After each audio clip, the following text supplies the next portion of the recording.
inspiration for you doing this today, because a lot of people now are too frightened and they're just gripped by fear. Even people within our own circles, they would rather say, no, I think I'll give that a miss. I'll give that one a miss. So, you see, this is important. We're only going to get our freedom back through our Catholic faith. I really firmly believe that. And by showing on Garda Síochána that we will not be stopped from the practice of our faith under any circumstances. As Brian was making the point the other night, it is extraordinary how the Irish never abandoned their Catholic faith, despite everything, their starvation, the Reformation, everything. They were absolutely determined it was not going to be abandoned. And here we are today, facing the greatest attack probably on our faith. So you're all wonderful to be here. You really are. Our saints suffered so much for their love of God, Jesus Christ, and this country, especially our beloved patroness, St. Brigid. And I was reading again about her last night, and she was such a worker. She worked.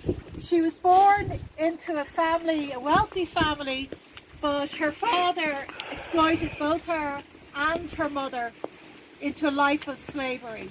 And she devoted her life to God, but for working hard. As a farmer, she farmed, and she never ceased from helping those most in need, particularly the sick. And unlike the many Irish people that we see around us today, who run away from each other because they fear that they may catch something, St. Brigid, like our Lord, would have put her arms around those people. She did not think of herself. She sacrificed everything for other people. And that's why this year, as we did last year, but this year we're really going to do this, we are going to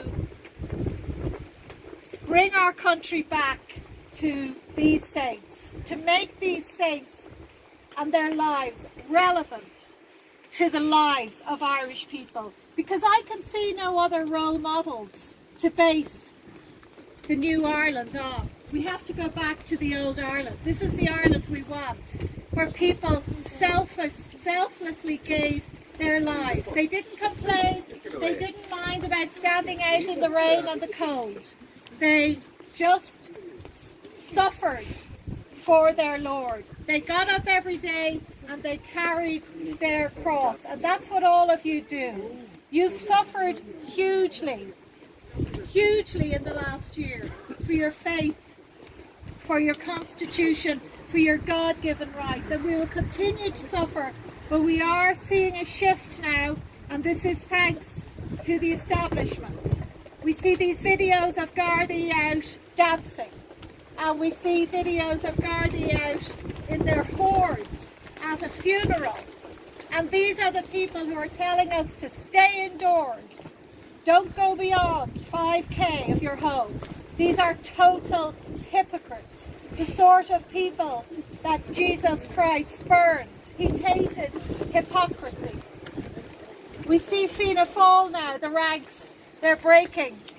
People in Fianna Fáil are starting to speak out. It's a bit late. We see doctors being fired, one in St. Vincent's Hospital, who said that we need to challenge this vaccine. And he was immediately sent off on health or some sort of sabbatical. So they are starting, the establishment is starting to collapse. And we will be there ready, stronger than all of them put together, because we have God on our side. And that means truth, justice, and our brilliant constitution. Gardaí did not have any checkpoints here from Dublin to Dundalk today. because they know the game is up. People are not going to pay these fines.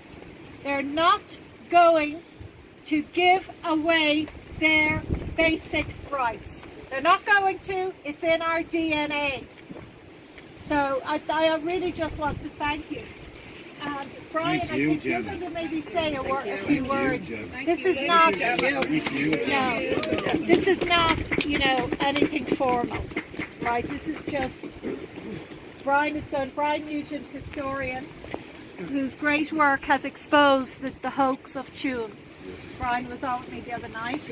And then Diana is going to do the rosary. All right, but you're going to talk a little bit about St. Brigid.